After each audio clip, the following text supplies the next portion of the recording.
6 centuries after the birth of Christ, a barely known nomadic people emerging from Arabia were on the point of thrusting themselves into history. They will travel far beyond the limits of the desert to make their mark on the rich land of Europe and of North Africa. They were Arabs, the followers of a new faith, Islam. And 1 century later, this faith will hold sway over a large area of our world. They will threaten and conquer part of the Christian empire of Byzantium, of barbarous Europe, Spain, Sicily, southern France, and part of Italy, and of the newly planted Christian faith already dispossessed of some of its oldest strongholds.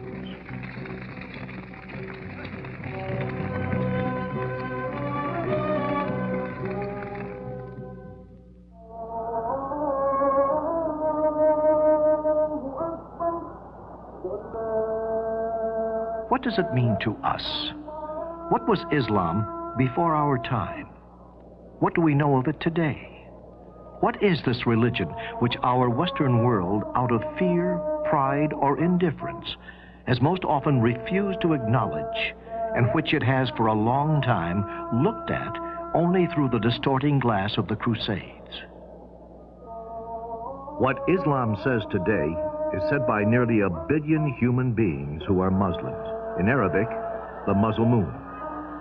Those who profess the Islamic faith, they are in the Arabian Peninsula, in Cairo, Egypt, in Damascus, Syria, in Baghdad, Iraq. More in New Delhi, India, in Lahore, Pakistan, in Samarkand, in the Soviet Union, in Kuala Lumpur, Malaysia, in Istanbul, between Europe and Asia, in Sarajevo, in Yugoslavia,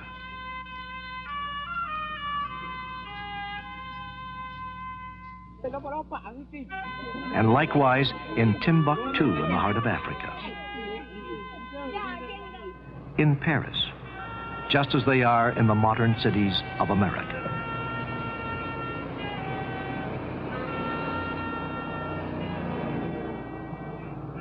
This mosque is in the city of Washington.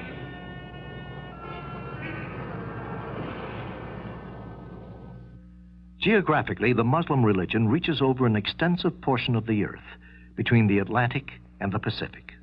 Its frontiers are not sharply defined. Here and there, they are taking non-Muslim minorities, while even beyond them, the faith is spreading. Islam has conquered some of the most isolated deserts in the world, from the Indian to the Sahara.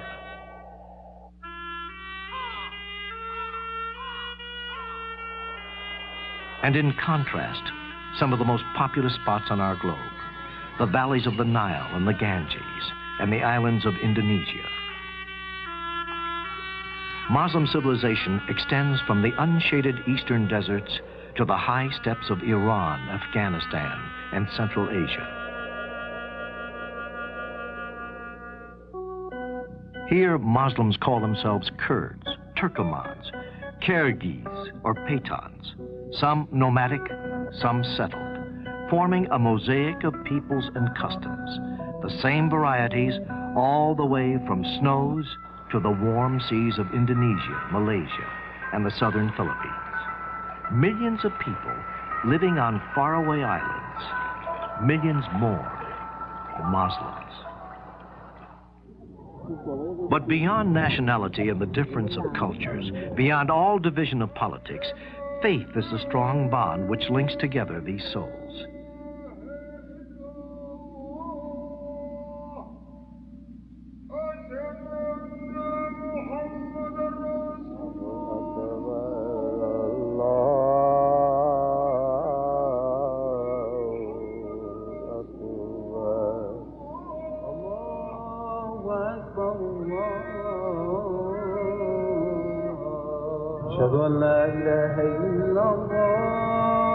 At every moment of the day, there are Muslims somewhere in the world turning towards Mecca to pray.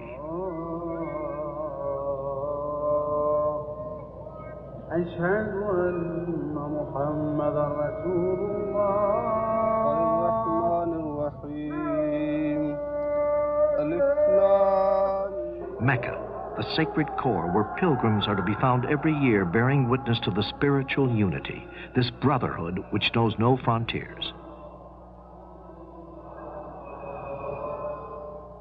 The faith of Islam is gaining new territory. It is spreading in Africa, from Senegal to Somalia, from Mauritania and Chad into Cameroon and southern equatorial of Africa. But it encompasses other contrasts besides those of country, those of manner of life. At one extreme, rural communities with closely guarded traditions. At the other, modern cities.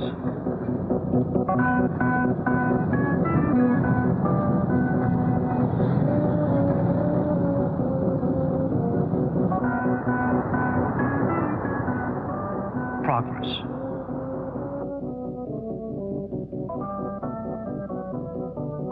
Industry.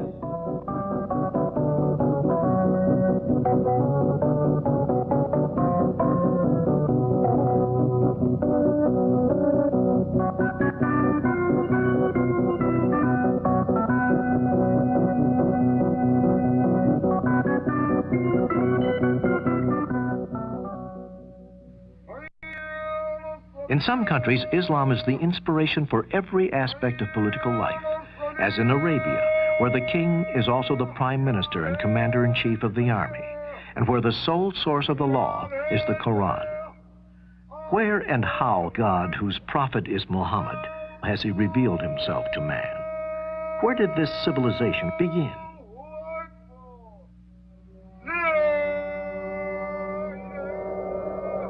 In Arabia, or as its own people call it, the island of Arabia, it is virtually an island. In the past, to travel, a real knowledge of navigation was required. Across the waves of sand and stretches of rock in the north, over the waters of the Red Sea to the west, over the Indian Ocean and the Persian Gulf to the south and to the east. Cut off from Asia and Africa by sea, and from the ancient lands of Persia and the eastern Mediterranean by the desert, this half-continent, 3 times the size of France, shows many faces, but forms in its occupants a sort of common consciousness.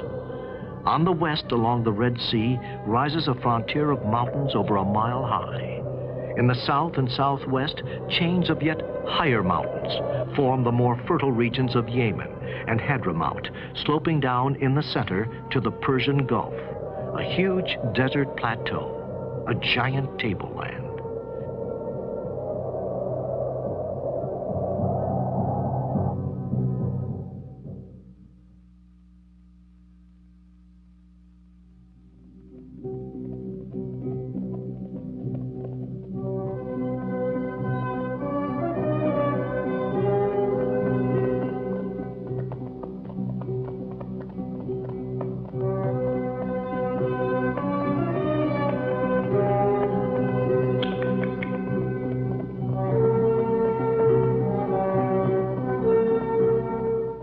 History already had numerous and long-established relationships with the settled part of Arabia.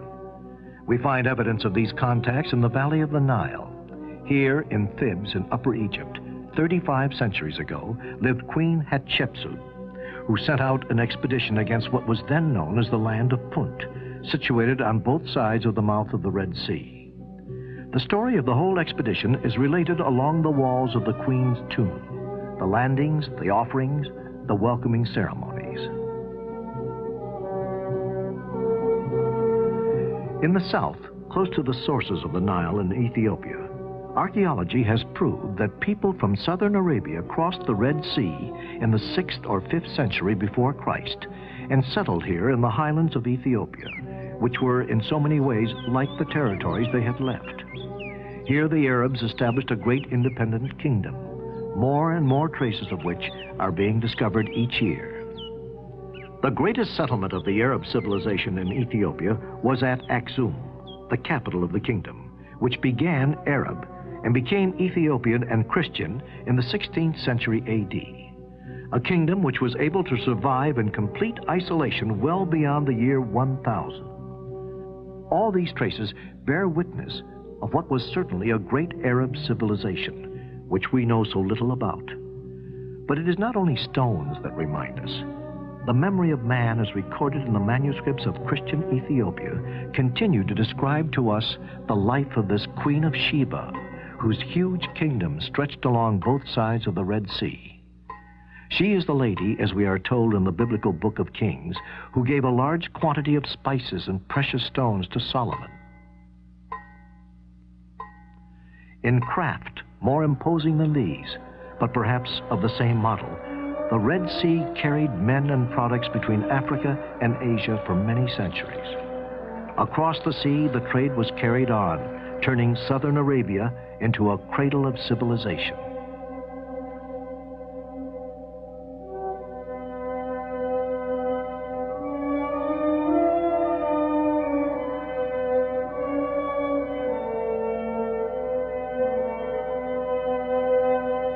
This was the Arabia Felix, the happy Arabia of antiquity, the country of perfumes, incense, and more, an enchanted and fabled land. If this Arabia had sailors and kings, it had more important than all, peasants. By their efforts, the land became rich, irrigated, and fertile. People said that the areas of cultivation were so thick that the horsemen could ride for a month without leaving the shade. The whole agricultural and hydraulic system depended upon a huge dam at Marib, of which not a trace remains.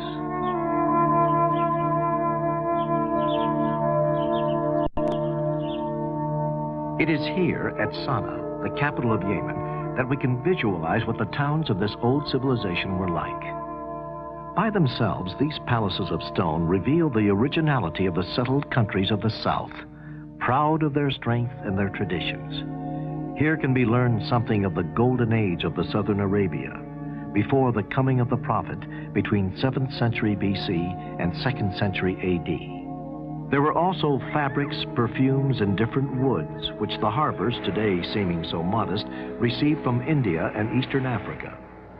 Gathered into the towns, these products were carried by caravans along the routes to Egypt, to Syria, to the Roman West, and to Mesopotamia. The vast trade from which southern Arabia was the starting point changed fundamentally the relations between the nomads of the center and the settlers of the south. The antipathy between two worlds, between two ways of life, gave way to an inevitable collaboration. The nomad could not do without the merchant, who paid him for the right of crossing his territory, and a merchant couldn't do without the nomad who guided his caravans. Soon the ports and warehouses of the south were in touch with the great markets of the north, the city-states of Petra and Palmyra, centuries at the gates of Arabia, nudging the economic and cultural borders of the Mediterranean.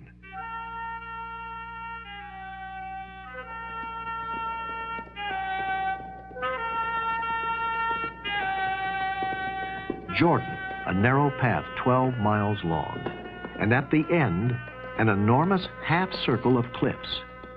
This town, which can only be reached via a single road, this walk town in Petra, this town which Arab tribes called Nabateans, founded in the 5th century before Christ, was influenced by Greek culture, but even if written in Aramaic, the spoken language was Arabic. Generations of Bedouins have stopped here.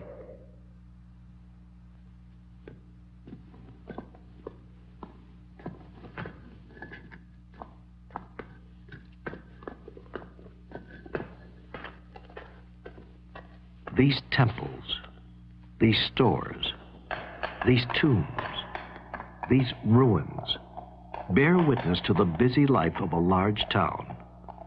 A caravan port, Petra, became the capital of an Arab merchant state, which redistributed the produce of the East throughout the Mediterranean.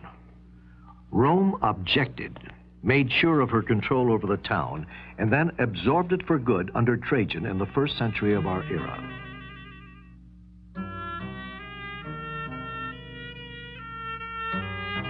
Another great desert port created by Arab nomads turned settlers, Palmyra in Syria. At the crossroads of routes coming from the south and the east, itself a relay point on the route to Central Asia and China.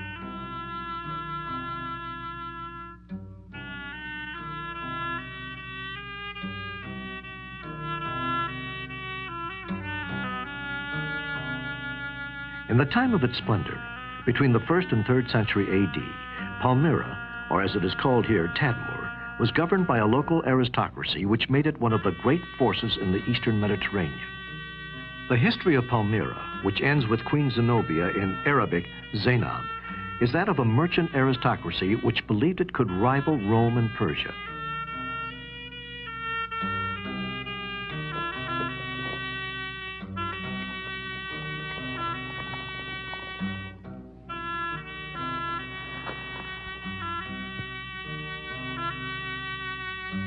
In the second half of the 3rd century, Palmyra, which governed all the caravan traffic to Asia Minor, Mesopotamia, Arabia, Egypt, and Western Mediterranean, Palmyra, the proud, rebelled against Rome. A few overwhelming victories, and then the Roman war machine reacted. The Emperor Aurelian captured Queen Zenobia and led her away in chains of gold. Nonetheless, it is in relation to Persian and Roman empires in its context of politics and international trade of those times that they began in Central Arabia, in the area of the Red Sea, the economic ascendancy of a country called the Hejaz.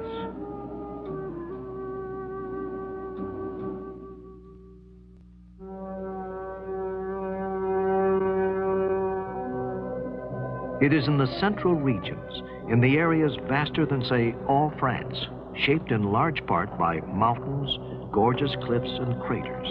It is in this land, formed by the wind and heat with sand, that the Bedouin nomads live exactly as they have done for thousands of years. Amongst them, we are in the heart of a country that seems to have no history but today.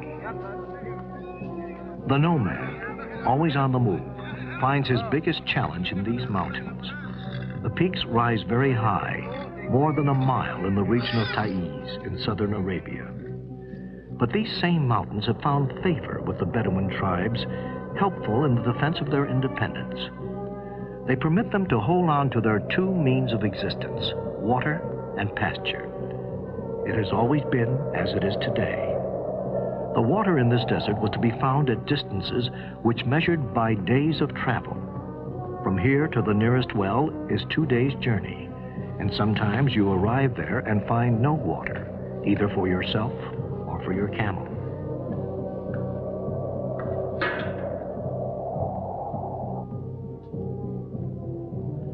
Bedouin pasture land, scanty pasturage, which to us appears to be as arid as the rest of the desert. And yet, bunches of this dirty plant are enough to banish the hunger of the Bedouins' camels and goats.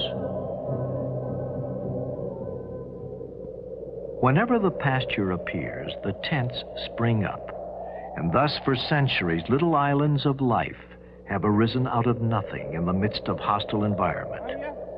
Before the coming of the Prophet, Bedouin society lived just as it does today.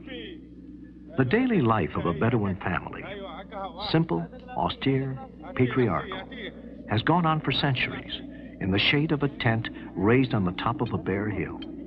A few reserves of food which dry in the sun, the milk and cheese of goats, a little rice and flour procured at some oasis now forgotten in exchange of dairy products and some yarn. Here, daily life begins before dawn. By sunrise, the men are already some way off, leaving the old people to light the fire.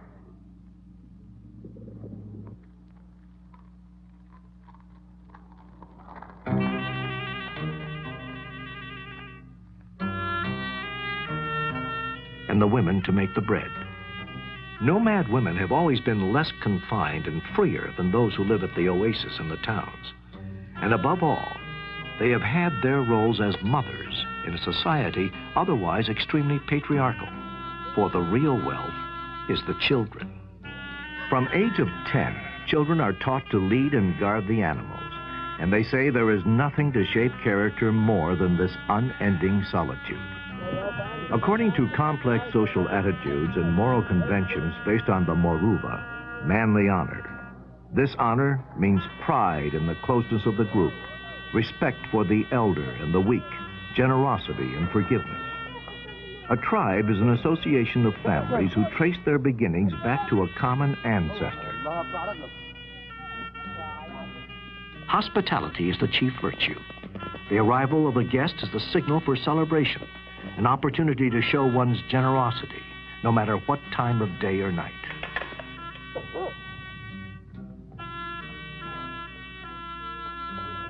By unanimous and unspoken consent, they acknowledge the authority of a sheikh, a chief, chosen from among themselves.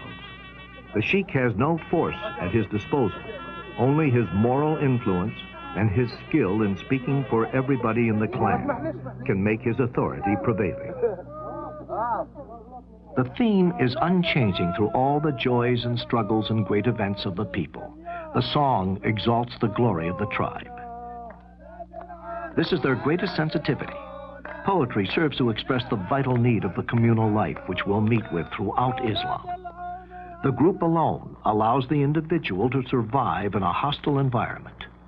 Loners and outcasts are rarely met with, and those few are inevitably led to a life of solitude.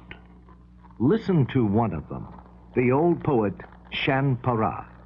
How many weary days did I live through in the merciless heat without shelter and its drags, before my tribe finally banished me forever and condemned me to perish in solitude.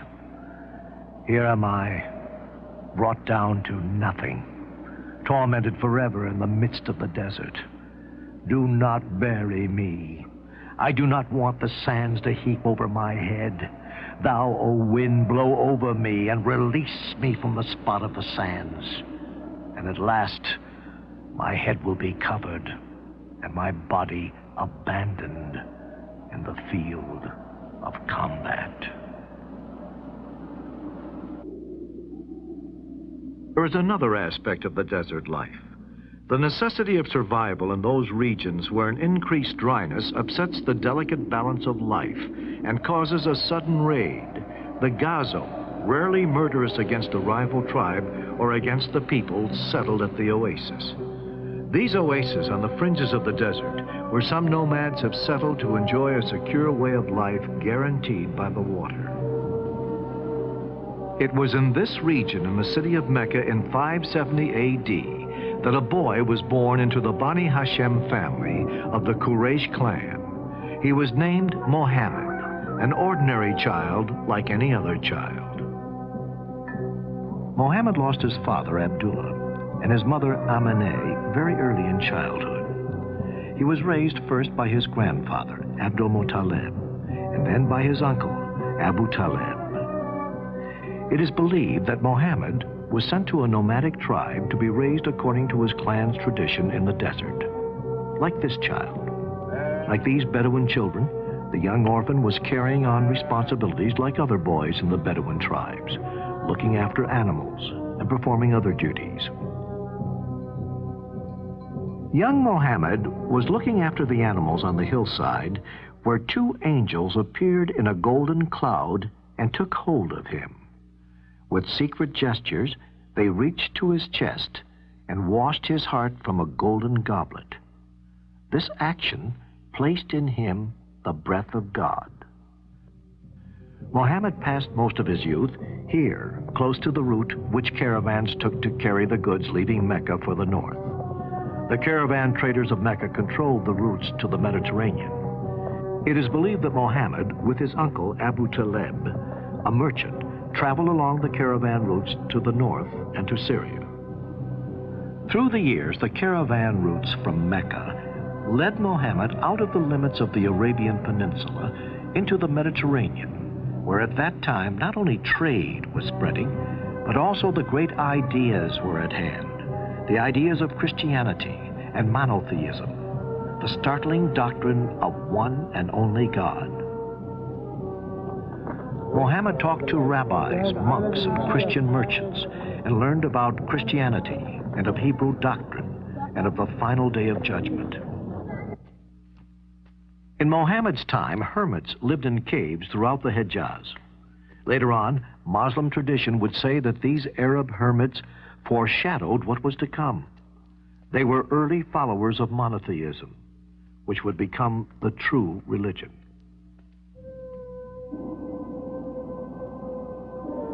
At age 25, Muhammad was a young merchant whose wisdom and honesty had already won him the nickname Al-Amin, the trustworthy.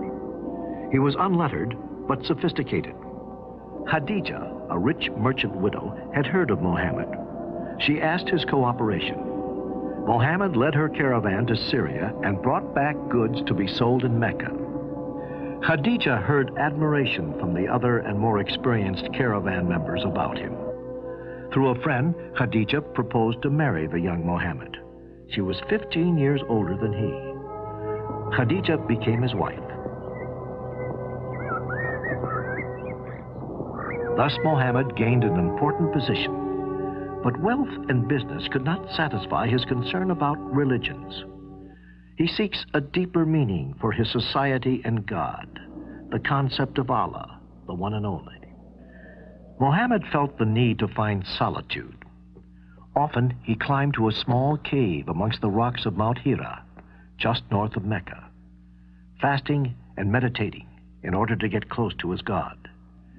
In the light of what he had learned, the old pagan idols of Arabia looked shameful.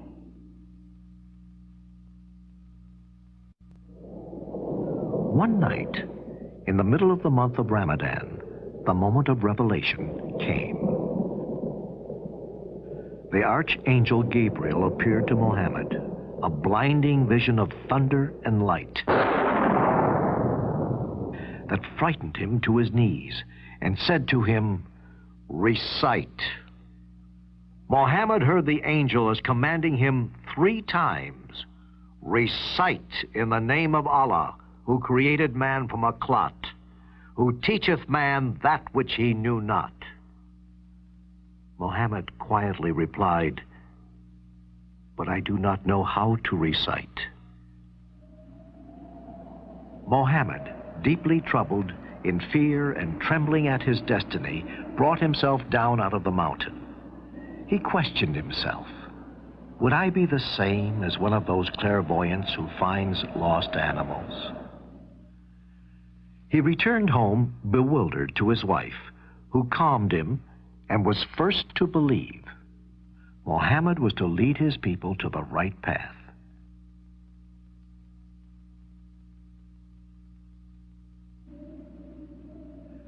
For 3 years after this day, Muhammad returned to Mount Hira, and the revelation continued.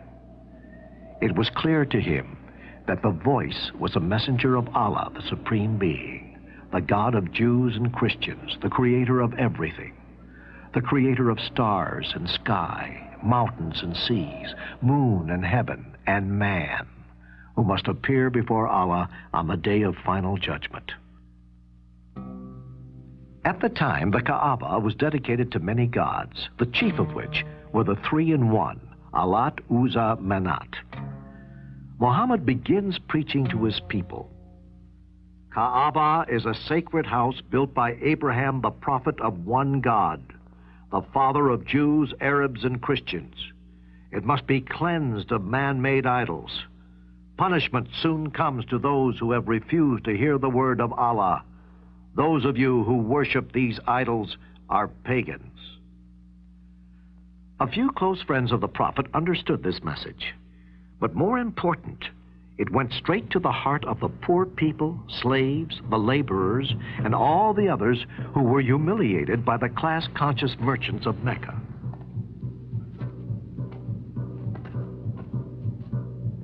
Meccans are threatened.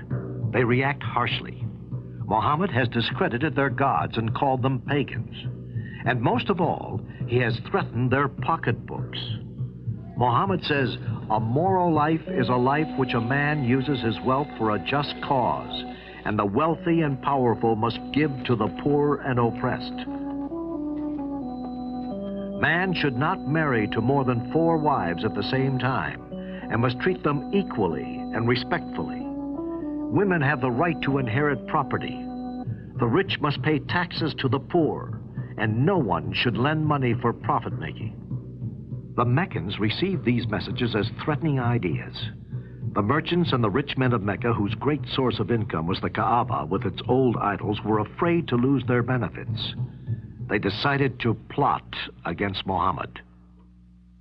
Time and time again, openly, Muhammad and his followers were harassed.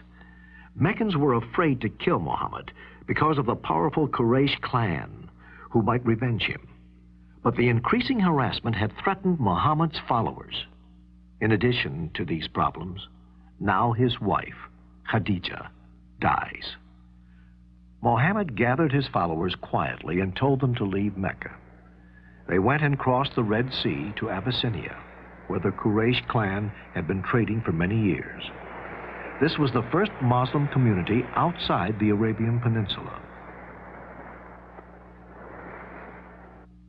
Lonely and sad, Muhammad prays to his God at Kaaba. Suddenly, the archangel Gabriel appeared again, took him up, gently placed him on the wing of a fabulous creature, among other angels, flew him to Jerusalem, and then lifted him up into the seventh heaven, where Muhammad spoke to the past prophets Abraham, Noah, Moses, and Jesus. The angels brought him back to Kaaba, where Muhammad proved the truth of messages of other prophets. But Mecca was busy plotting against Muhammad, and each tribe took part in a conspiracy to kill Muhammad and his followers. It was a time for yearly pilgrimage to Mecca. Yathrib, an oasis 200 miles to the north, had already heard of Muhammad's messages of brotherhood. They decided to send a delegation to Mecca as pilgrims, but secretly they must meet with Muhammad and invite him and his followers to their town.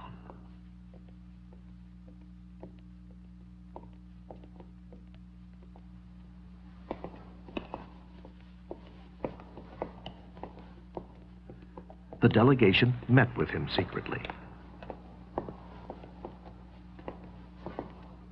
Meccan conspirators became aware of these and set the time for action for the next day. But they were too late. Muhammad and his followers slipped away from Mecca. Under the veil of moonless night, mounting camels, they embarked for the oasis of Yathrib. This immigration, which is called in Arabic Hijra, starts the first year of the Muslim calendar. It took Muhammad and his followers several days to reach the safety of Yathrib. They had traveled fast, avoiding the main caravan route and water wells.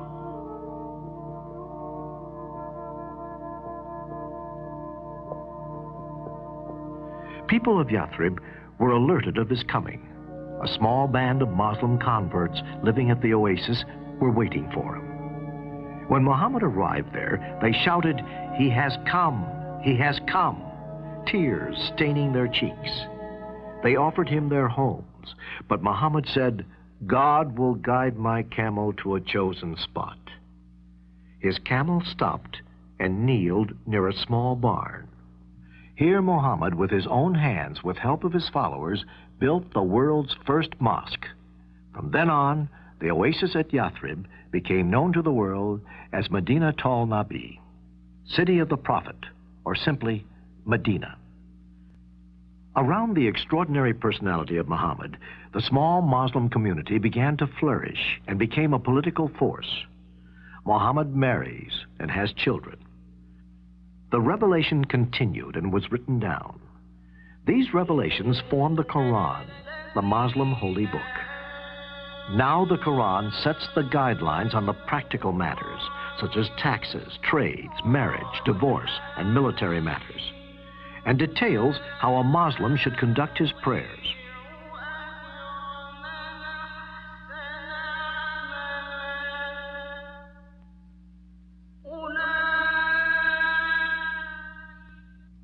Allah commands Muhammad to make a war against non-believers. The first target was the annual caravan moving south from Damascus. 1,000 camels full with goods. The Meccan merchants were forewarned of the Muslim plans, and they rushed in reinforcements to defend the caravan.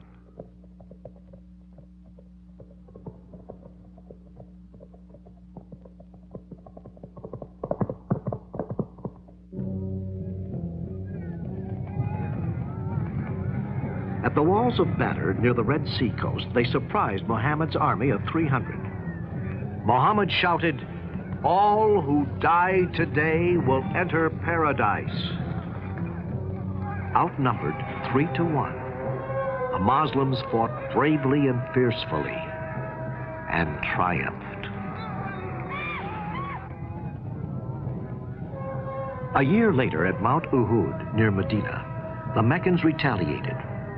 History records 27 raids. Slowly, by treaty and skirmish, Muhammad converted the Bedouin tribes of the surrounding desert, mastering their swords to the cause of Islam.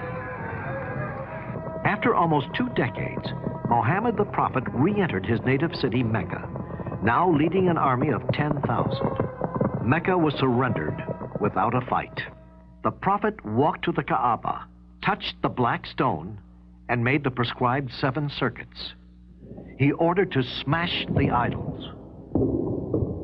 He declared a general amnesty, and Meccans swore allegiance to the Prophet of God.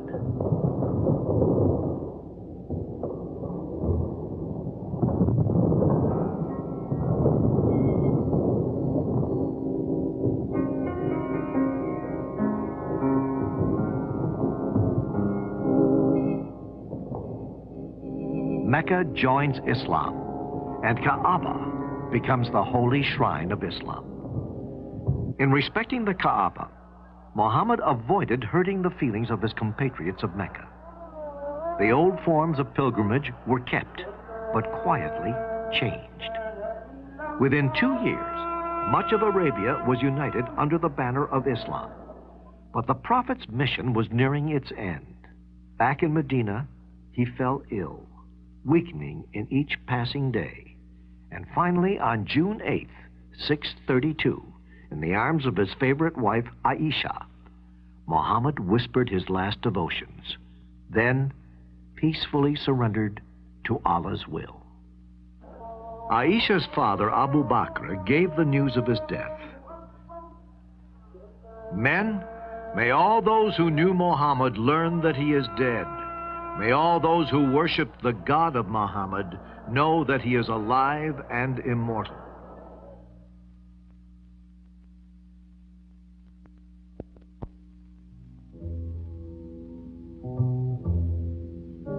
The one and only God is the God of biblical tradition. Muslims believe in God, in what has been revealed in Abraham, in Ishmael, in Isaac, in Jacob, in what was given to Moses and Jesus, in what was given to the prophets on the part of the Lord. Muhammad always said that Abraham, Moses, and Jesus were his predecessors. The Quran is quite clear about Jesus by denying him a divine nature. It is this which divides Islam from Christianity, with their faith in Jesus Christ, the only Son of God, born of the Father at the beginning of the world. In effect, through the Quran, God says God cannot be penetrated. He has no offspring. He has no father. None is equal to him. The Muslim community deeply believes that everything that is taking place is the divine will and is best for the community. Destiny, after all, is in the hands of Allah, and every Muslim will be fulfilled of his expectation by God, even if this fulfillment is deferred to the day of judgment. The way Muslims think of themselves and the way they interpret the meaning of life is the fact that human beings are created like everything else in the universe by force, which neither they understand nor control. Men come into existence and pass away not by their own choice and decision, but by an overwhelming power beyond their comprehension. Allahu Akbar,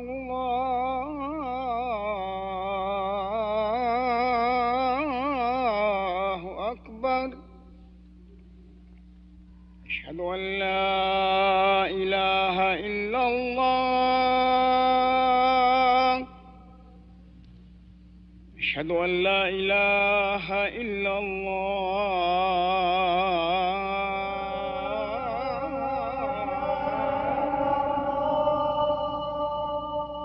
I bear witness that there is no God but Allah, and I bear witness that Muhammad is the servant and apostle of Allah. The profession of the faith, the first pillar of Islam, means to believe that there is no God but the divine supreme creator of everything. The second pillar is prayer, which holds this community together by means of certain common gestures in their worship and turns men's minds towards their creator. Islam has fixed the number of daily prayers at 5. Dawn, midday, afternoon, dusk, and evening. Prayers are said in bare feet, with the face turned to Mecca. But these prayers are said only after the compulsory rite of purification. There are no altars in the mosques. Its minarets and domes stand over empty spaces which hold the mystery of God. A niche indicates the direction of Mecca, and so of prayer. Sermons or readings from the Quran are given from the pulpit. Islam has no priests. Every believer is himself face to face with God. Anyone can lead prayer or preach, however little the community judges him to be worthy and able. As the center of prayer and the meeting place for the whole community, a mosque presupposes a city life all around it. And so a mosque built today in the heart of the city reminds us of what the prophet foresaw in the beginning. His word addressed to the people of the city, the tradesmen, craftsmen, and workers.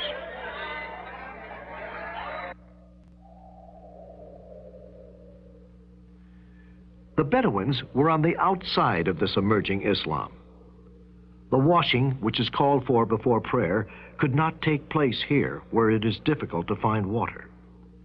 It was only as an afterthought in the final surahs of the Quran that Islam authorized sand for the ritual of purification.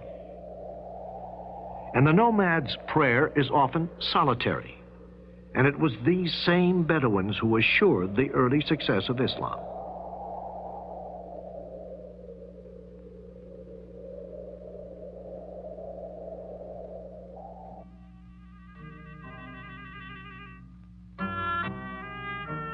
The third pillar of Islam, unquestionably, is almsgiving.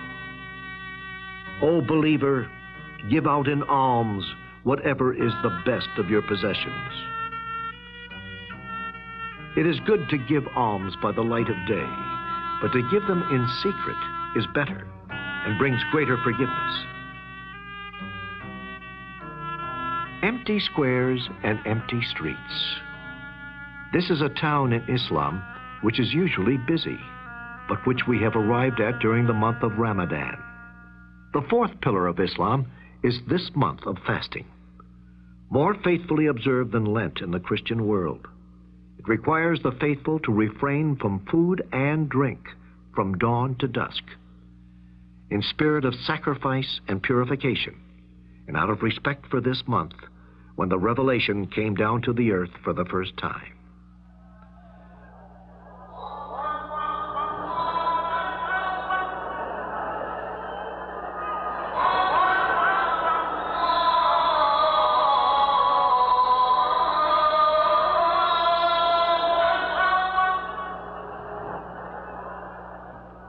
The fifth and last pillar of the faith is pilgrimage to Mecca, the holiest place of Islam.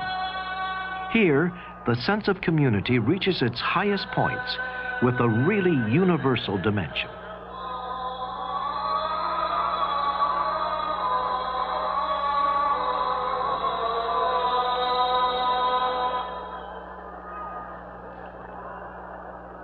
Looking at this crowd, so mixed in nationality, culture, and wealth, we have to put to ourselves a question.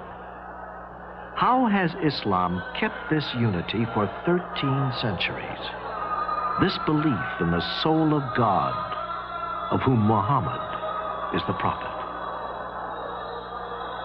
To Islam, it was Abraham who built the Kaaba and placed the first house for the true God. Some rites in this pilgrimage also carry the memory of Abraham. There is the night before reassembly of pilgrims at a place called Muzdalifah. The pebbles they are looking for will be thrown at 3 rocks tomorrow. For Islam, these rocks are the one where the devil stood and tried to persuade Abraham from giving his son for sacrifice.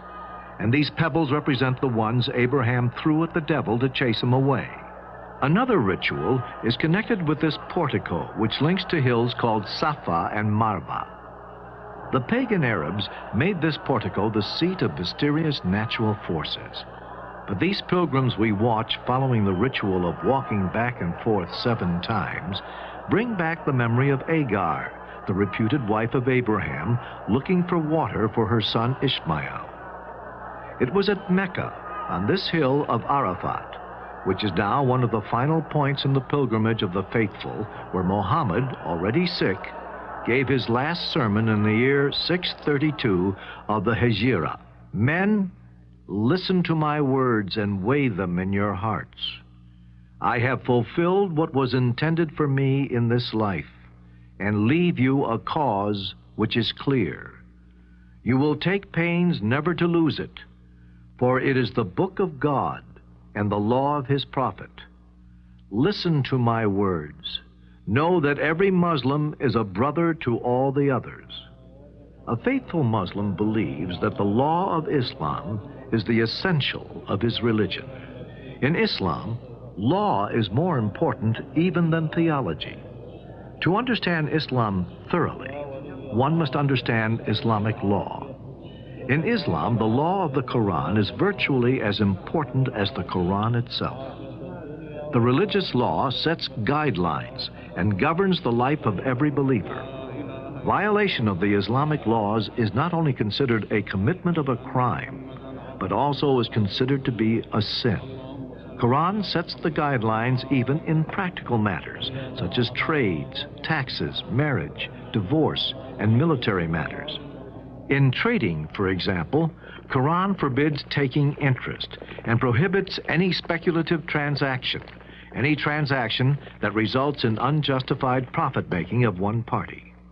If a profit were made, it should be given to the needy. This doctrine is driven from a Quranic phrase, God will abolish interest and cause charity to increase. In the case of exchanging goods without using money, Quran sets 2 principles. First, the 2 goods to be exchanged must be equal in weight or quantity. And second, there must be no time delay in exchanging, because it is possible that during the interval, the value of one good might fluctuate, and this may result in loss for one and profit for the other party. In tax matters, the Quran is very clear. As the 3rd pillar of the faith, every believer has to pay zakat. Zakat is not a kind of tax that governments levy on the public, but it is an act of monetary worship. The Quran has generally mentioned zakat after prayer and has enjoined it as an important foundation of the divine religion, which has been the creed of the former prophets in all ages.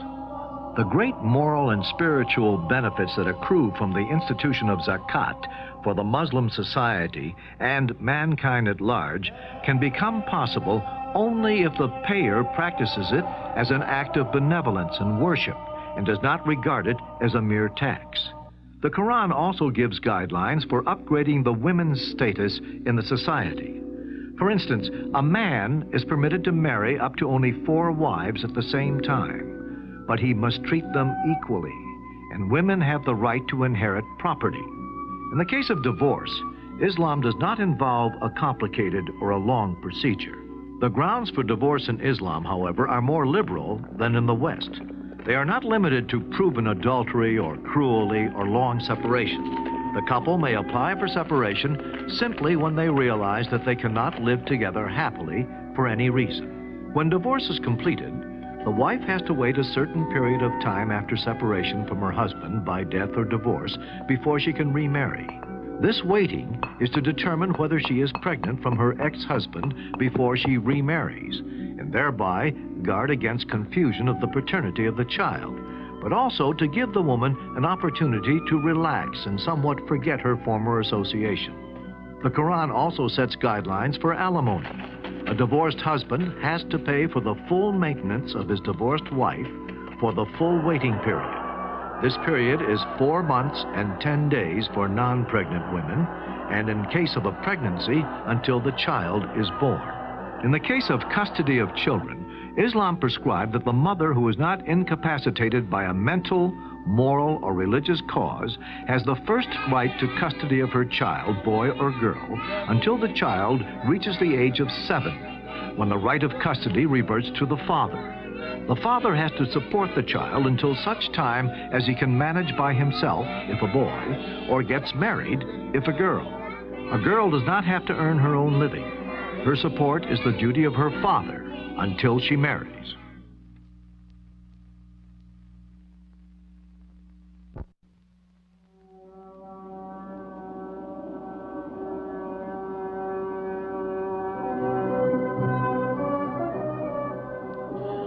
On the death of Muhammad in 632, although a significant part of Arabia had already been converted by the message of Quran, the Muslim community was still very fragile and easily upset by the rivalries between the nomadic Bedouins and the people who had settled at the oases and towns.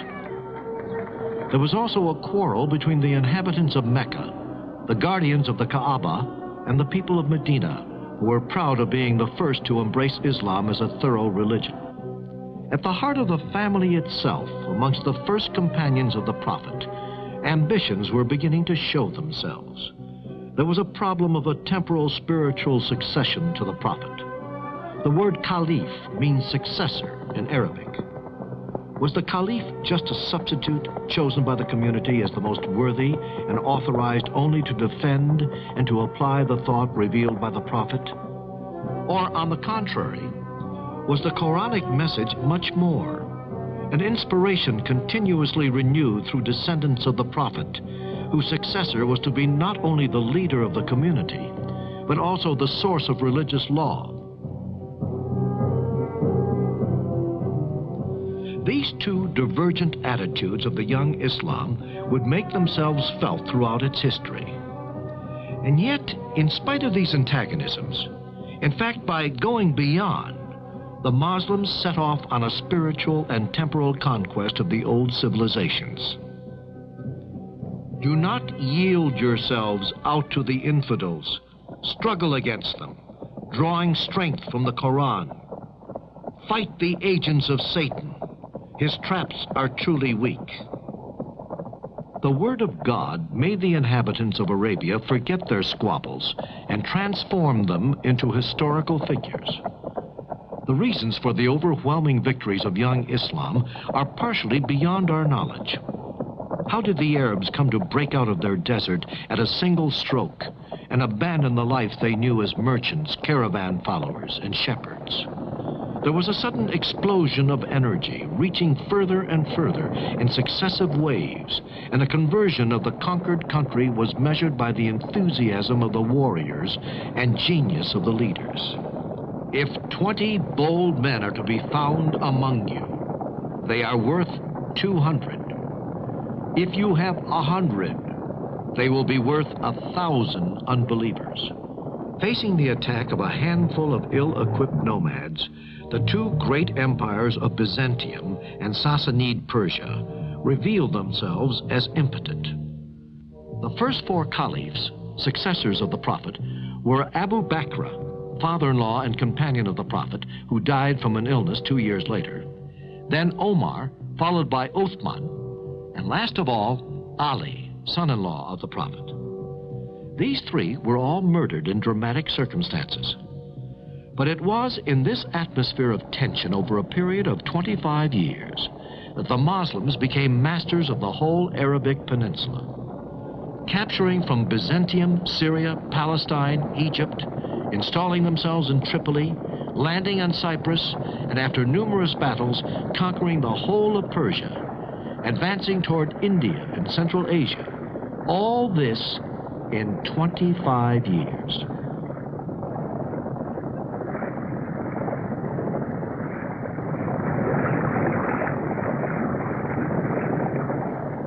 To account for such extraordinary successes, the High Middle Ages finds no explanation other than divine will.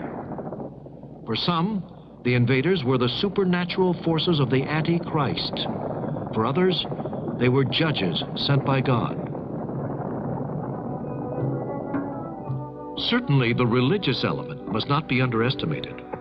The new faith, praising its disciples' struggles and promising them victory or paradise, played a determining role.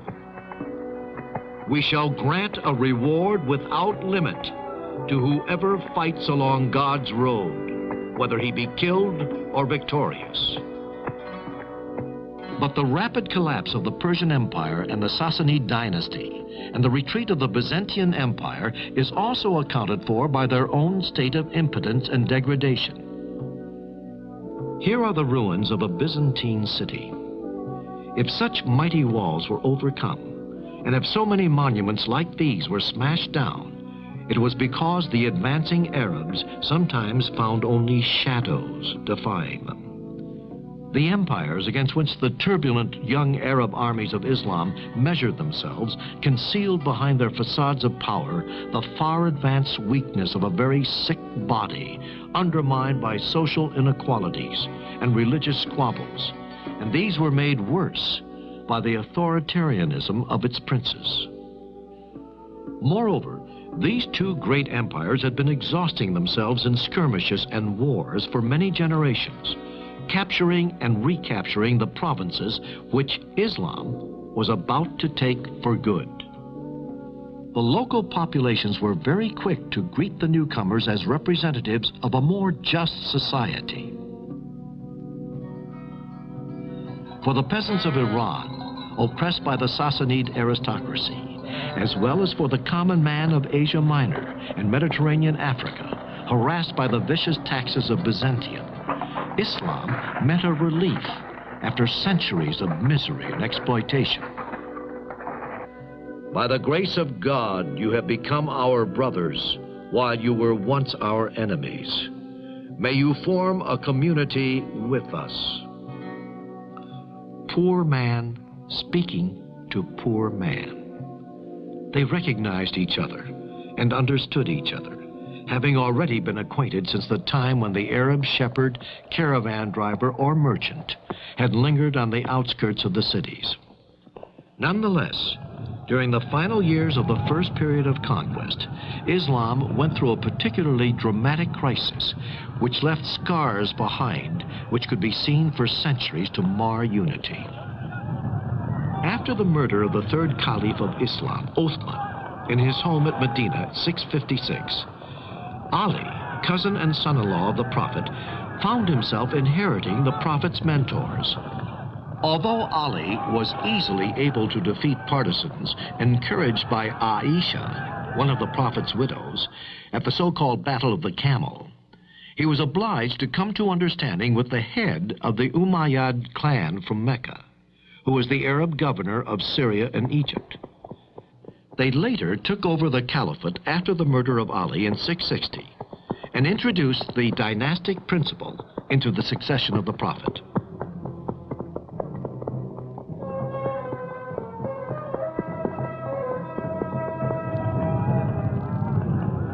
The Umayyad dynasty was to govern the destiny of Islam for nearly 100 years. During its predominance, the conquest would be continued towards the west after desperate battles against the barbarous tribes of the Maghreb.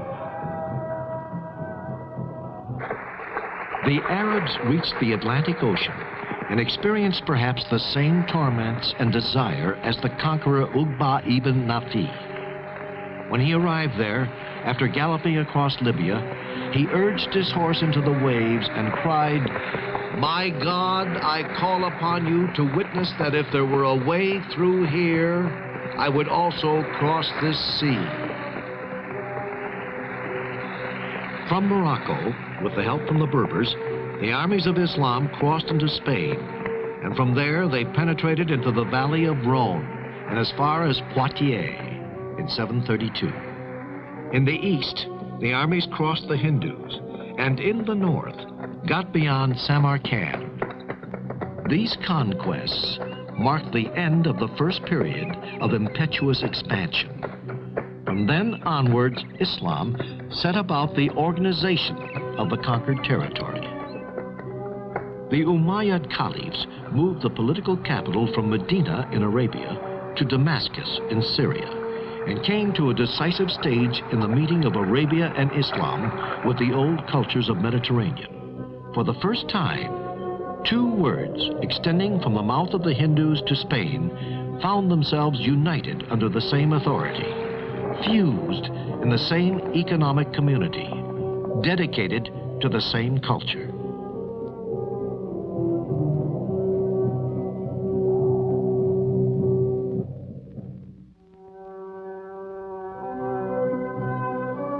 The first result of this new Islam in the years after the conquest is the building of cities. Cities everywhere, always bigger, always more of them.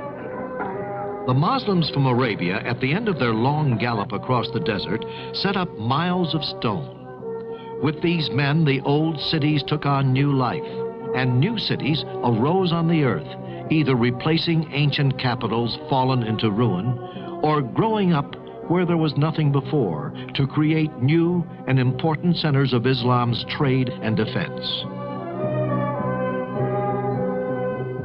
Damascus, Kufa, Basra, and Fustat, core of future Cairo. In the west, Kairouan, the first town to be followed by others. Fez, Tunis, Baghdad. They are either old cities which have come to life, or new cities bursting with trade and politics and people's lives. It was in this climate of the Middle Ages that Islam reached its zenith. Baghdad, the capital of the Abbasid caliphs, flourished in a sort of feverish pomp. When today we think back to it, we can see that this was the high summer of Islam. The Abbasids, like the Umayyads they dethroned, were Arabs of the original stock descended from Abbas, an uncle of the Prophet. Baghdad on the Tigris, and not far from the ruins of Babylon, is today a modern city. Only its name and a few ruins remind us of its past history. The splendor of the Abbasids was on show with varying fortunes for 5 centuries, from 750 to 1258. The Abbasid period was characterized by intense activity in all branches of learning and of art. Baghdad, which had become the capital of world culture, gathered the best scholars, philosophers, and poets from the East, with the encouragement of the great caliphs. We have all heard of Harun al-Rashid, the prince of the 1,001 Nights. But there was also al-Ma'mun, who lived at the time of the zenith of this culture and science. And the whole Muslim world was united. Abbasid science is Arab because it is written in Arabic, and because the Arabs, in creating Islam and the empire, were wise enough to promote a renewed interest in the science of the ancient world.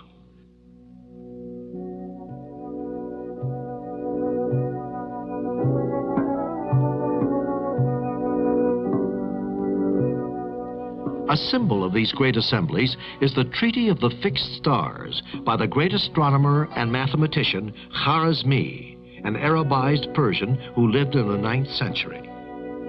In the work of Khwarizmi, there was something new, 0, and the numerals we call Arabic, or as the scholar himself called more correctly, Indian. But before everything else, Khwarizmi is known as the inventor of algebra and logarithmic tables.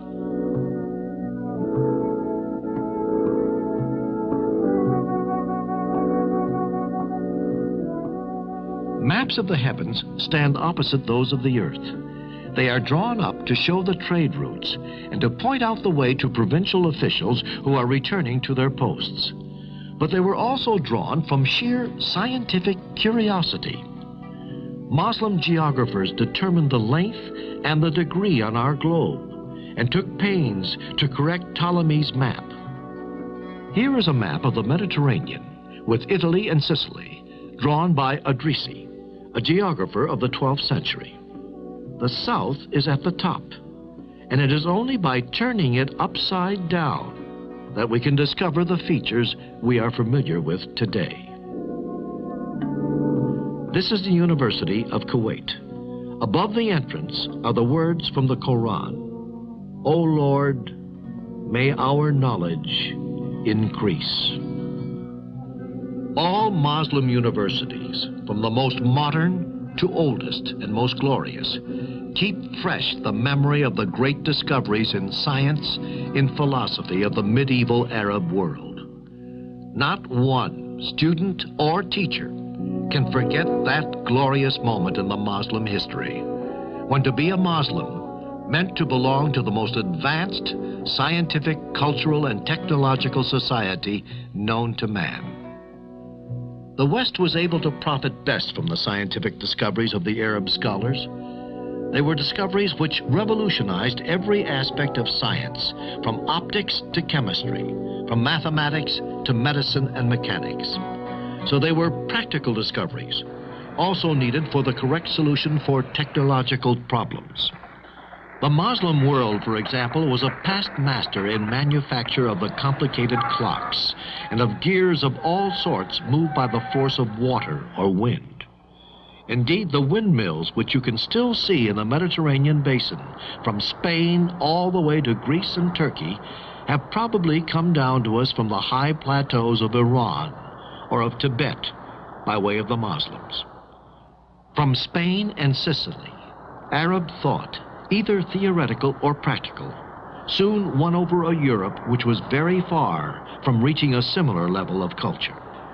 At Salerno in southern Italy, or at Montpellier with its joyously preserved manuscripts, Arabic medicine established for centuries its domination over an astounded old world. This was the school of medicine which flourished under the famous Avicenna. Avicenna was the first man who was able to hit upon the difficult synthesis between Quran theology and the philosophy of the ancient classical world. This was in the 11th century. He elaborated the most important philosophical system of the time, which became known in the Western world too. Admiration for Aristotle and other Greek philosophers stopped where the Word of God began. This Word of God was written in the Quran, and was to be interpreted sometimes in the liberal sense, but more often in a broad and indirect sense. It must be added that such philosophy needs an intellectual elite, which is able to interpret its own beliefs liberally and stand up to the opposition of theologians and bigots. Toleration was general. Official condemnations were rare. These verses of Omar Khayyam, the great Persian poet of the 12th century, are a proof. Why did our Creator, when he made the world and adorned it, then yield it up to the power of death? If the work was good, why slatter it? And if not good, whose the fault? The girdle which bounds our mortal world does not whisper where it begins, or how is its ending. On that matter, no person has spoken a word of truth, and no one knows our beginnings or our fate.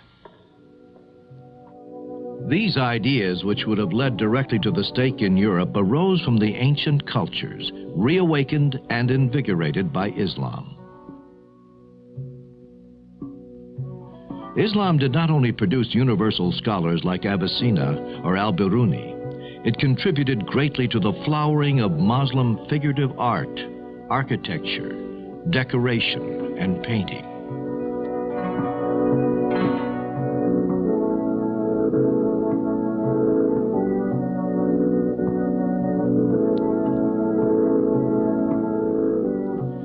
When you speak of Muslim architecture, you immediately speak of international art.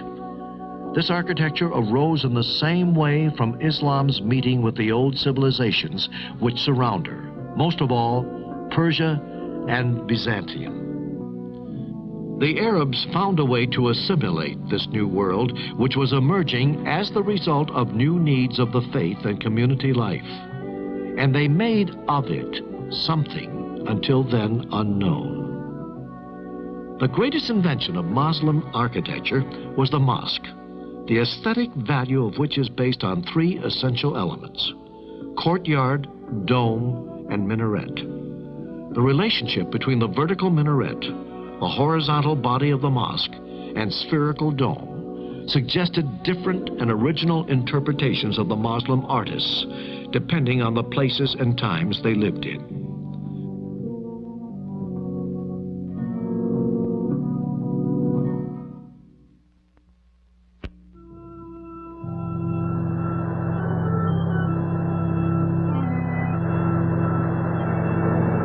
Starting from Morocco in 716 and helped by Berber troops, the Arabs shut off the Mediterranean and crossed over into Spain.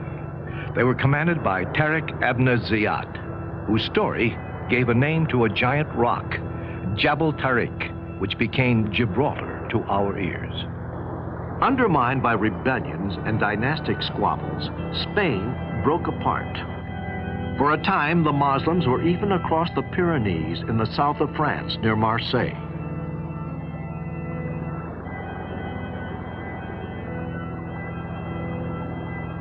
These old deserted mills along the river are known as Saracen mills. The Arabs did not just make a few raids, they came to stay. Come face to face with the invaders, the barbarous Europe of the Lombards and the Franks seemed for a long time incapable of any reaction, petrified for fear of seeing Christianity disappear beneath the forces of the Antichrist. The Spain which we are looking at here, with all signs of Christianity deeply integrated into everyday life, was nonetheless shaped by Islam for 8 centuries.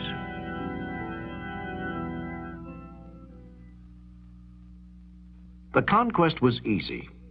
The first route was towards Seville and Cordova, through the valley of the great river, the Wadi al-Kabir, known to us as the Guadalquivir. Better than any other monument, the mosque at Cordova, which is now a cathedral, speaks of the Arabs in Spain and of their lasting influence. Over the years, the courtyards, facades, and rooms have undergone many changes. So the mosque, cathedral, is like a great book open to show us the vicissitude in taste, in political and economic power, and in faith. But we must go inside if we really want to sense the Arab past of Andalusia.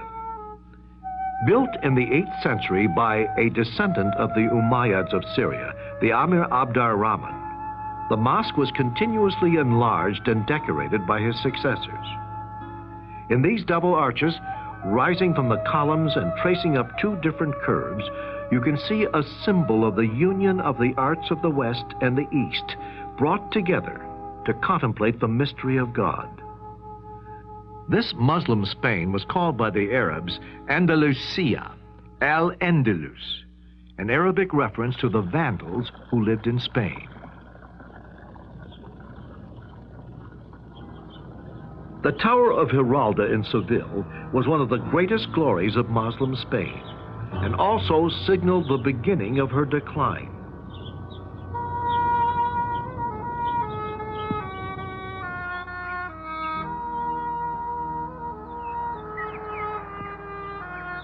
It may or may not commemorate the victory over the Christians in 1195, but there is no doubt that Giralda reminds us of buildings in Morocco, like the Hassan Tower in Rabat or the minarets at Marrakesh.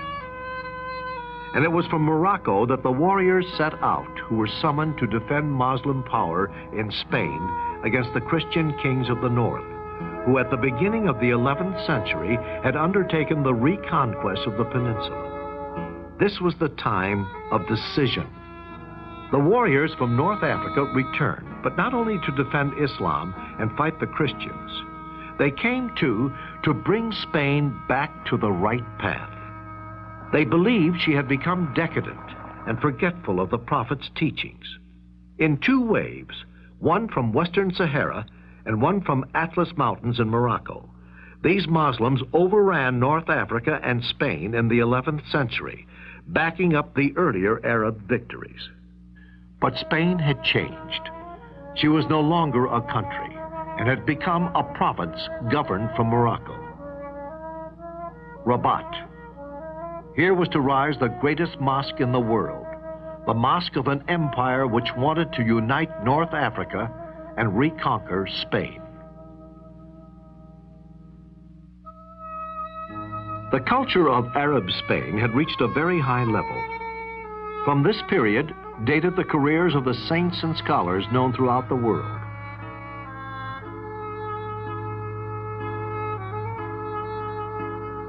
This valley, called Las Navas de Tolota, saw the beginning of the ruin of Muslim Spain. Córdoba was to fall in 1236, Valencia in 1238, Seville in 1248, Murcia in 1269. 5 centuries after Islam's assault on Spain, the story was reaching its conclusion. Granada, an interval during the catastrophe. For 2 centuries more, the town and the little kingdom of which it was the capital would maintain an Arab island on Spanish soil, a retreat protected by its high walls and its mountains. But its culture shone up to all the world. Granada inherited all the arts of old Andalusia. Watching over the town, both a symbol and a memory, is the Palace of Alhambra. Here, the architecture is more than delicate. It is as fragile as the encircled kingdom, as melancholy as things close to death. But Spain was not the only one along the Mediterranean coast to become acquainted with Islam. The decision was made in Tunisia at the beginning of the 9th century to invade Sicily, while she was still recovering from the Byzantine Empire.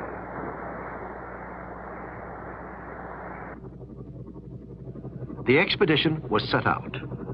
2 centuries were enough to make the island a beacon of culture in the Mediterranean.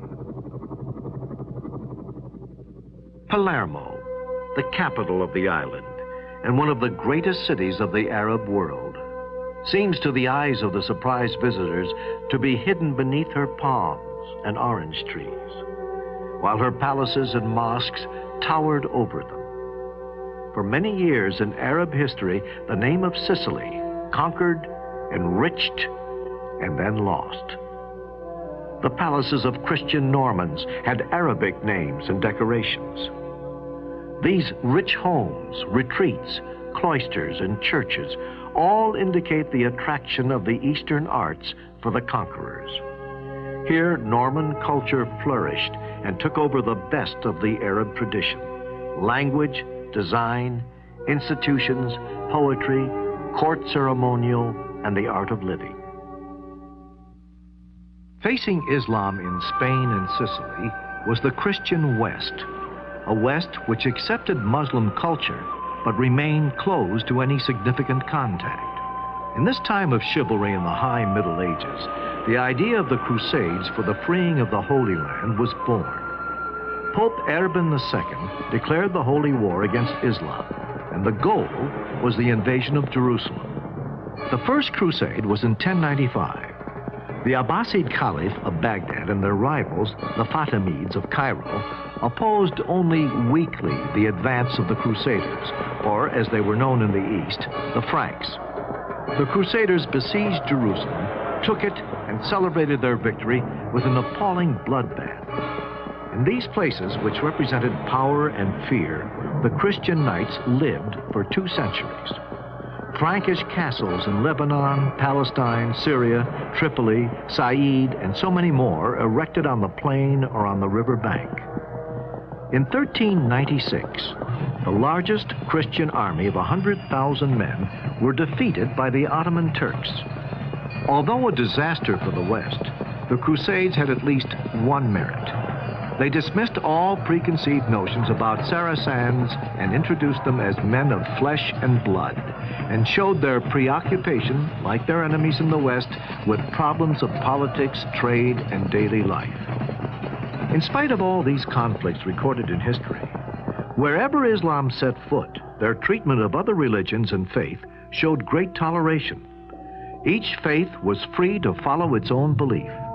Only an annual payment of tax was set to be made by non-Muslims to the mosque. After the Turks were converted to Islam, they took from the Arab hands the torch of conquest against the infidels. To the dynasty of the Osmanlis, whom we call Ottomans, fell the glory of making Turkey into a world power. Allowing Byzantium to die in isolation, the Turkish sultans turned their attention to overcoming Eastern Europe. Let us travel up the Danube, like the Guadalquivir in Spain. This river, but on a much bigger scale, traces the path of the conquerors: Romania, Bulgaria, Serbia, Hungary. The countries fell, and their cities: Belgrade, Budapest. Here is a reminder of these years of occupation. These macabre skulled towers built at the expense of the Serbian rebels. At last, in 1529, Suleiman the Magnificent lay in wait outside Vienna. But Vienna resisted, just as she would resist Sultan Mehmet IV in 1683, to mark forever the limit of Ottoman expansion into Europe. But before this, in 1453, Byzantium, the Rome of the East, the Rome of Orthodox Christianity, had fallen.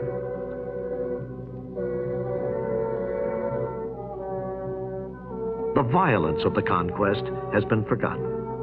Islam as a civilization left behind enormous traces on the continent of Europe.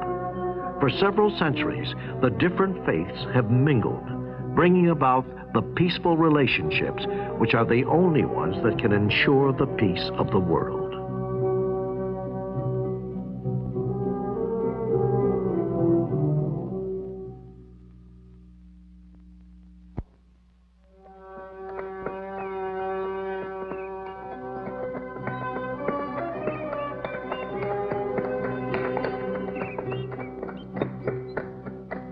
From here, the Muslims, bearers of the word of the Prophet, made themselves known in successive raids along the valley of the Hindus, and then throughout all India. These were bold excursions, the results of which came to be of more and more importance for the future of India.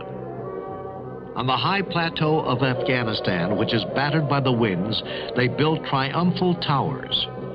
Nothing, or almost nothing, remains of the glory of Ghazni, the town from which, round about the year 1000, the real Muslim conquest of India began. Ghazni today is scarcely more than a big market town for trade and agriculture in a sparse countryside a mile above sea level. Who would imagine that these streets and bazaars had known their hours of glory and high culture? In these years, when northern India was regularly pillaged, Ghazni was the meeting place of poets, artists, and philosophers arriving from all corners of the Muslim world. At Ghazni, every year when spring returns, the people partake in a game of strength and skill, where the ferocious spirit of the Turco-Iranian cavalry, which once swept out across India, seems to revive.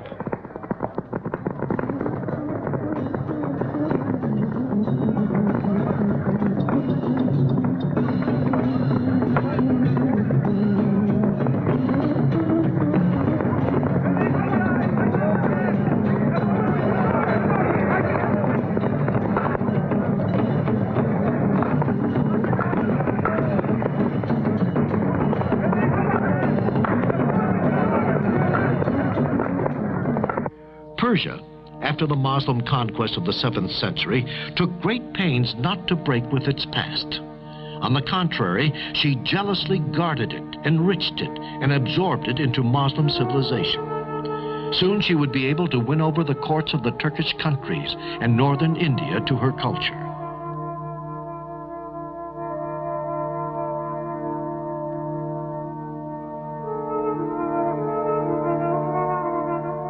Pagan Persia and Islam, Iranian culture and the Arab Quran, art and dance, poetry and Turkish traditions, they all make up a mixed and adventurous culture. Impeccable warriors they may have been, but all the same, the invaders of India were not ignorant barbarians. The attacks on India were often just raids, after which the aggressors went back to their mountains in the northwest. The special story of Islam confronting India was going to be for centuries one of a mutual attempt to convert each other. The first conquerors sleep now at Fatah in Pakistan, side by side with their distant successors, the Mongols.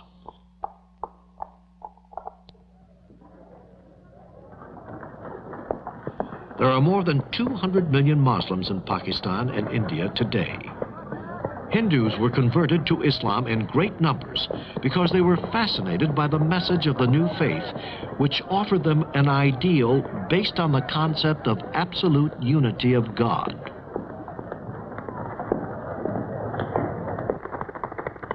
The idea of equality of all men in their religion was also very important. Wherever Islam won through, the ridiculous and inhuman caste system which have humiliated the Indian people burst apart.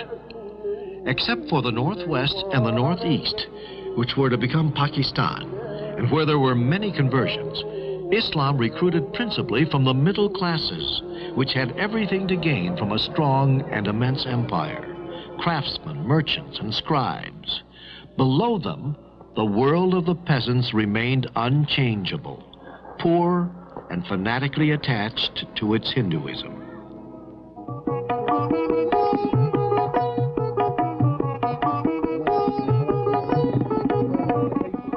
At the highest level of society, Islam attracted the warrior aristocracy, including the sovereign.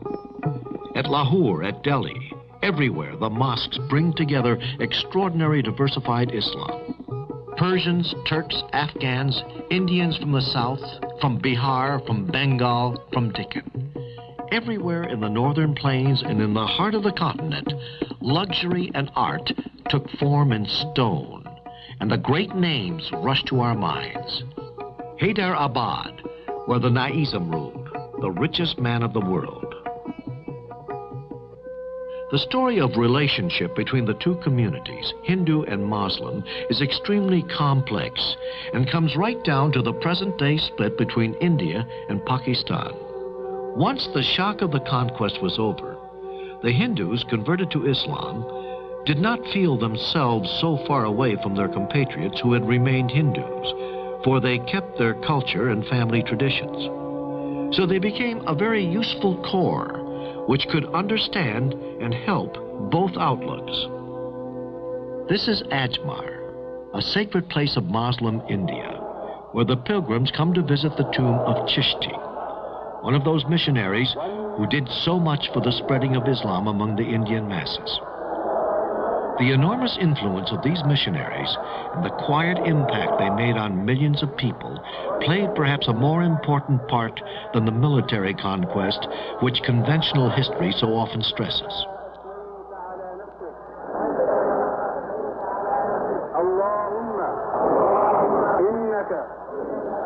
We know that the infidel may not approach Mecca, but here at Ajmer, he worshipped side by side with the Muslims.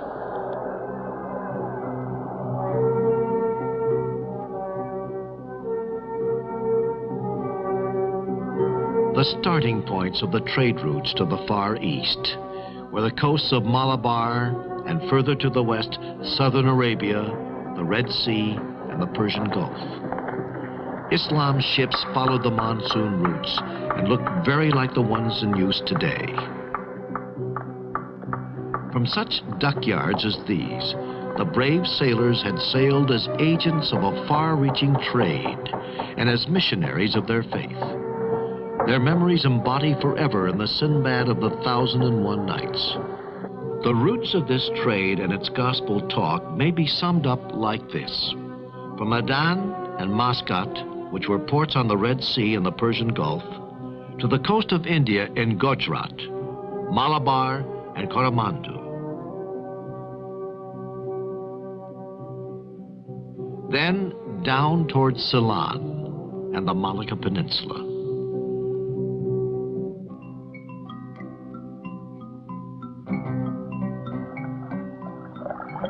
Muslim families live in the port of Hong Kong.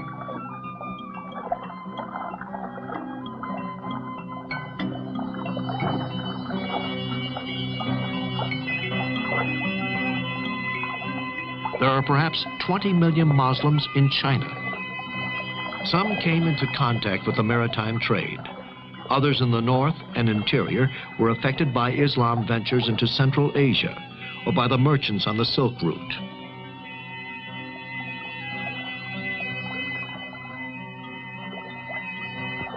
The island of Mindanao in the Philippines.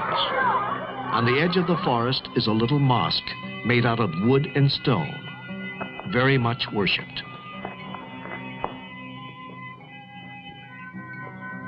This is Talax Angay, the most easterly point Islam ever reached. By starting from centers like this, Islam ensured itself of a peaceful conquest of the archipelagus. But if a time was to come for scholars and missionaries in the Far East, Islam continues to be most noticeable in the person of those who led the way, sailors and merchants. Active and enthusiastic, but not torn apart by theological arguments, but skillful and compromise, these first Islamic missionaries knew very well how to reconcile the beliefs of Islam with very old local customs.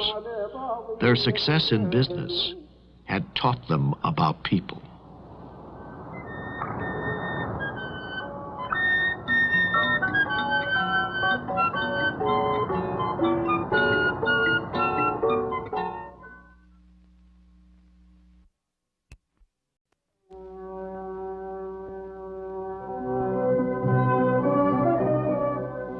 From one end of the world to the other and across many centuries, we have been watching history of Islam with its many mentalities and customs. Islam is a religion, but also a way of living. It represents a whole procession of people we think of as being far away, but who have, all the same, woven many strands into our own history and culture. Our journey has shown the strength of the expansion, led first by the Arabs and subsequently by the Turks as they spread their faith.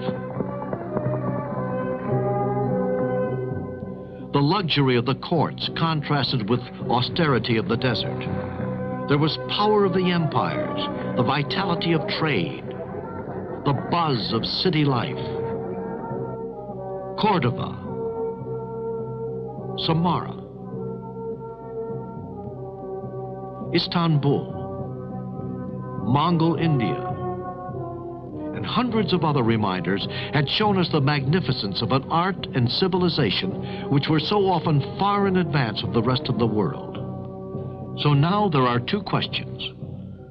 Why did this civilization so tragically bend under the military, economic, and cultural pressures whenever Europeans set foot? And what would be the future of the Islamic countries? Africa could perhaps give us the beginnings of the reply to these questions. It is really here where colonialism has sometimes gone as far as to impose the victor's language that one can perhaps grasp through Islam, the double dilemma of development and national determination. We must go back over the history of Islam in Africa.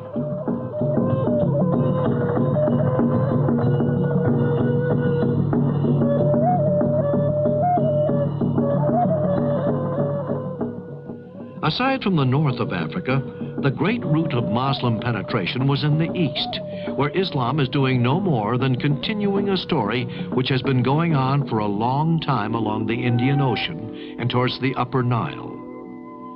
Much later on, and much more difficult because of the desert and its nomads, the entry into West Africa began really only after the year of 1000 AD. Immediately, the Arabs came into contact with the great kingdoms of medieval Africa, Christian Ethiopia and Nubia, and with other pagan kingdoms to the west.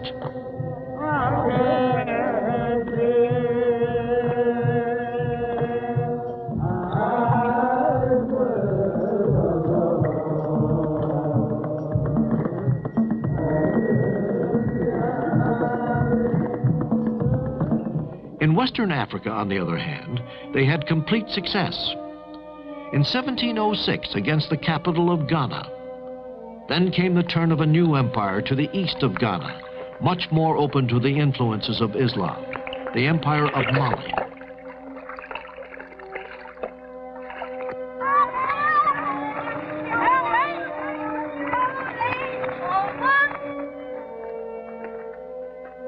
Timbuktu, linked to the Niger by a canal cut through the desert, had its days of splendor in the 14th century, when its riverbanks were crowded with boats and its streets with merchants and scholars. These mosques are famous in the history of our Muslim civilization. This one was the University of Sangori, a place of study and worship of God. Here, famous teachers from Spain, Syria, and Morocco were active, and the libraries here were so rich in material that the city was called the capital of Muslim thought and culture. But today, nothing remains of the grandeur of Timbuktu. The history of Africa, which is so often misunderstood by Europeans, also had its humanism, which under different circumstances might have enriched the culture of our world. But it happened that when there was contact between paganism and Islam, the relationships were primarily forced ones. First between African slaves and the Christian or Islamic world, and then between colonized Africa, either pagan or Muslim, and the occupying European powers. The slave trade, carried out for 5 centuries by both the European and Islamic countries, deprived the black continent of millions, of tens of millions of human beings. And as scarcely had that trade come to an end when the era of imperialism began against both the African and Islamic countries. Britain, France, Spain, Italy, Portugal, and Germany were convinced that through their activities, the history of Africa and Islam was no more than a chapter in the greater history of Europe.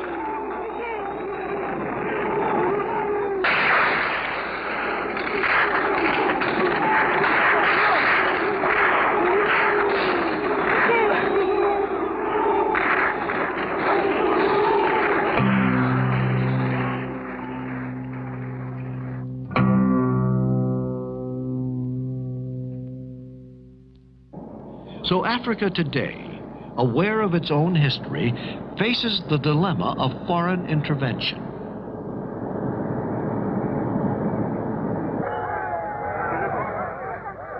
Islam, once the conqueror and exploiter, is now involved against colonialism. And it seems likely that Islam's influence will be of increasing importance. Abidjan, in the Ivory Coast. The Muslims are our brothers. That's all. What the Arabs and Muslims did in the past doesn't matter now. The vicissitudes of faith are over. The Muslim peoples and countries are our friends. They have the same problems of poverty and development as we do, and the same enemy, the new white colonialism. So our struggle is the same. These memories of a tragic history overcome are to be found everywhere. Let us give illustrations, one in Africa and one in America. The island of Jiba in Tunisia is at the head of one of the old routes into Africa. 2 different children, 2 children who are brothers, run together to the sound of drums of Galala. Galala is the name of a region in Jiba where a community of African origin lives, which was at one time liberated by a Muslim saint. He is buried in this mosque and is feted once a year by a procession of brotherly union.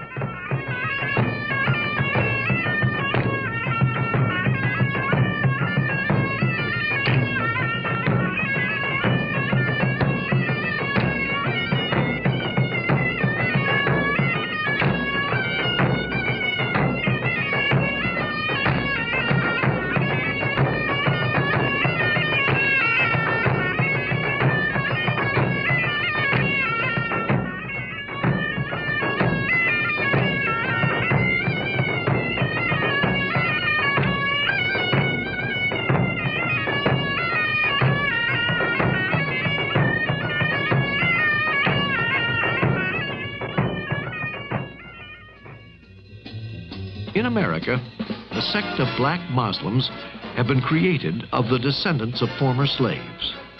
The center of the movement is in Chicago.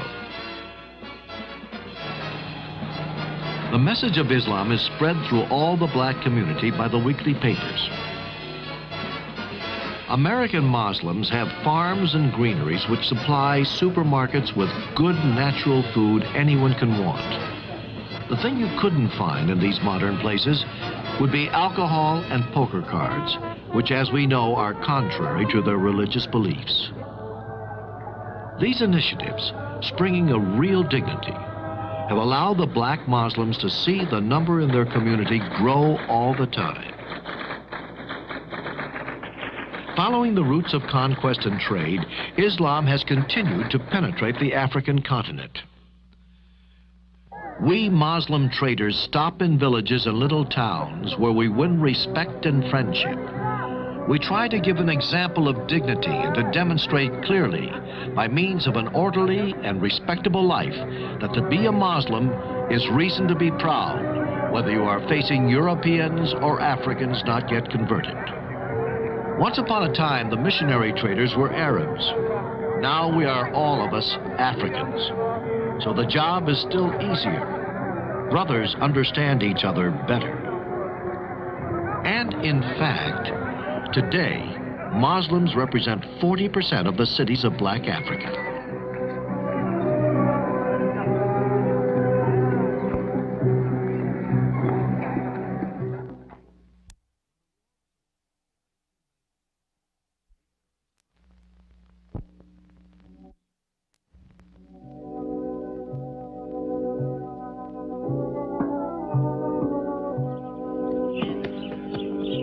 Is Islam keeping pace with the adjustments necessary with the needs of modern society?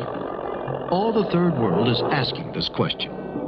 When talking like this about Islam, we have to reply by bearing in mind both the cause of the decline of the great Muslim empires and the reasons for the renewal of Muslim societies today.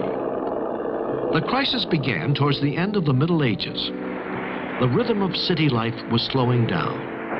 The unity of the Muslim world was breaking apart year by year, and Europe was showing more and more venturous policy of trade, first in the Mediterranean and then in the Indian Ocean. At the beginning of this century, Islam, for the most part, found itself in the state of subjection.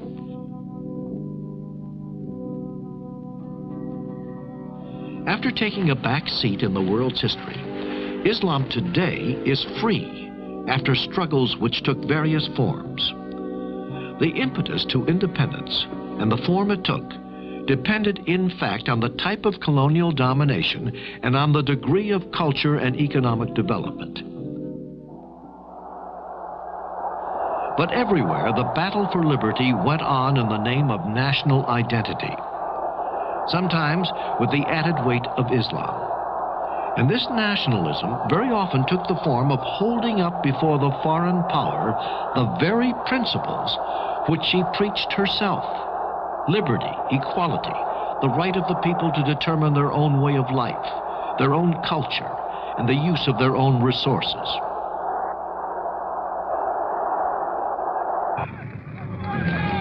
In 1916, the Amir Hussein and his son Faisal rebelled against the Turks in Hejaz, where Muhammad was born. As their ally, they had the enigmatic figure of an Englishman, T.E. Lawrence.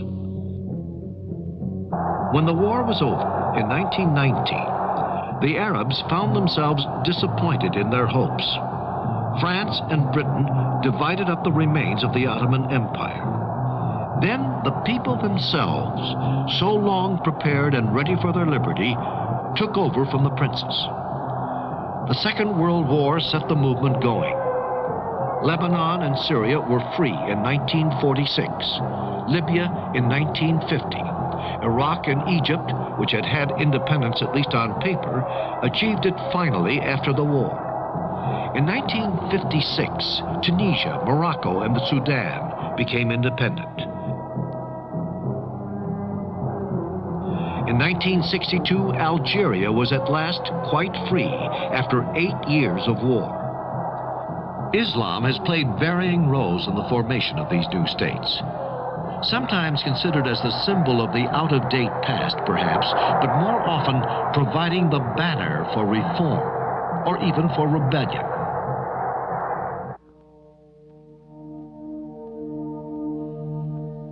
the plains of Arabia, the legendary desert, and the most modern of treasures, oil.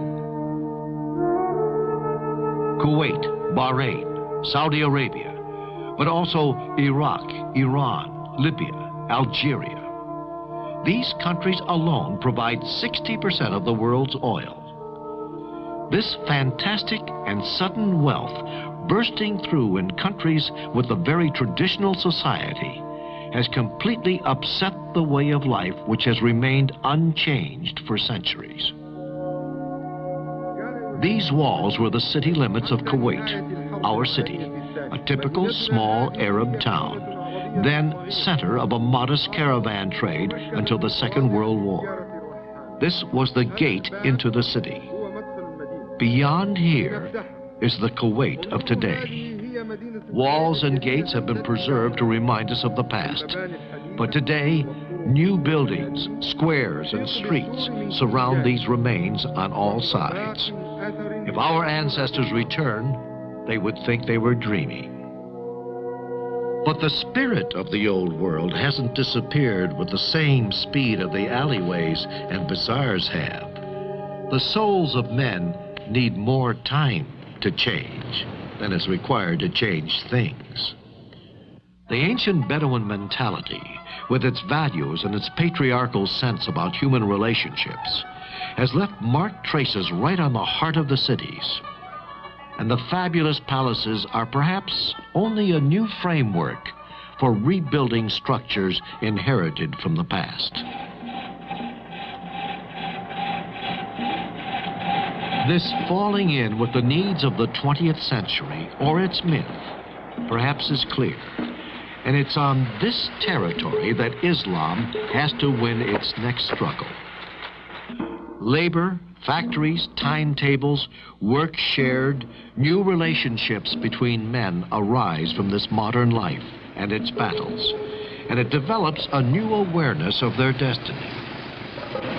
While looking at these scenes of progress, roads under construction, airports, bridges, universities, and harbors, the question has to be asked: what will the future of Islam be? Let us take a look at one of the Muslim countries, the Kingdom of Saudi Arabia, where Islam began.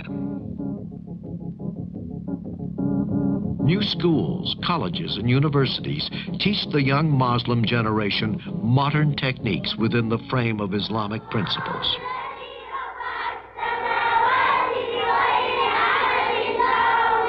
From early age on, the children are strong in their faith for the benefit of themselves and the society. These are the teachers, nurses, doctors, and the scientists of the future. Although advanced industries are flourishing, modern methods and machines do not alter the enduring values of Islam. Modern medicine, which has derived so much in the past from the fundamental discoveries of Arab physicians and surgeons, is now universally available.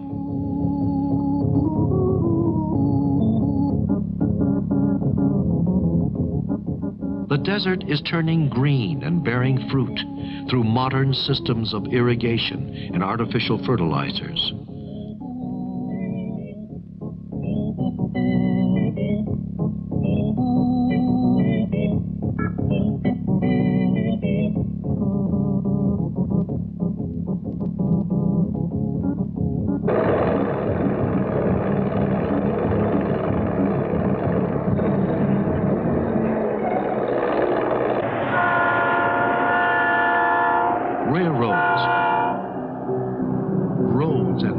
Of highways throughout the desert and mountains, now connecting all the cities and towns of the neighboring countries.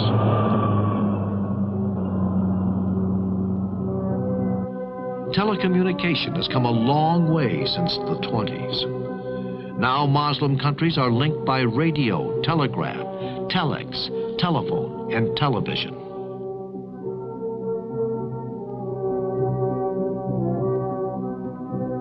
Permanent Earth satellite stations throughout the Muslim world, the Pan-Arab Satellite, serving Arab nations from Morocco to Iraq, with headquarters in Riyadh.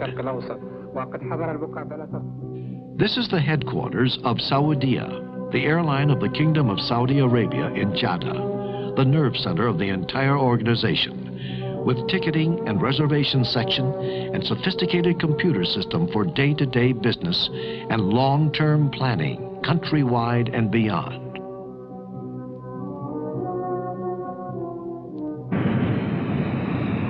Now the airlines are covering the world: America, Europe, Far East, and Africa.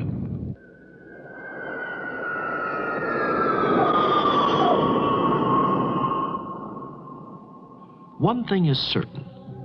With the stimulus of progress, Islam, like Christianity, will change its face, and in doing that will change the culture of which it's the bulwark.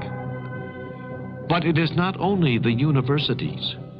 Everywhere amongst the people, there is an enormous quest for knowledge. Today, the youth of Islam is going to tackle the world with the same enthusiasm which once urged their fathers onwards to conquer. A double enthusiasm for freedom and faith. Today, their union includes nearly 1 billion people who, through the Quran, affirm their membership in a single community. In many professions, these people are conscious of a certainty. It is a certainty which came to them in the 7th century, but which remains of value as a guiding principle for life and as a light for the future until the end of time, no matter how modern the world. There is no divinity but God, and Muhammad is the prophet of God.